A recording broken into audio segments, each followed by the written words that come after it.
So, we have three financial stages in life. Stage 1, man at work. Tayo po yung nagtatrabaho araw-araw. Kapag hindi po tayo nagtrabaho, is wala po tayong kikitain. Stage 2 is man and money at work. Dito, habang tayo nagtatrabaho, dapat matutunan din daw po natin na magtrabaho yung pera natin para mapunta po tayo sa stage 3. Sa stage 3 naman po is money at work na po dito.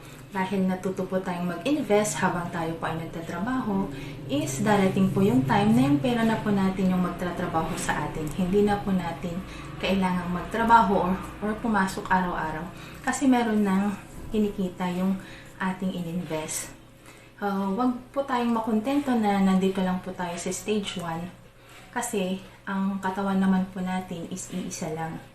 So, dapat matutunan po natin na magtrabaho yung pera sa atin. Kailangan po nating umattend ng financial education or financial literacy webinar nang matutunan natin na habang tayo po ay nagtatrabaho is matutunan po natin na yung kinikita natin is i-invest natin para darating po yung time na yung perang kinita po natin is siya na po yung magtatrabaho dito. Magtatrabaho at magbibigay po sa atin ng income.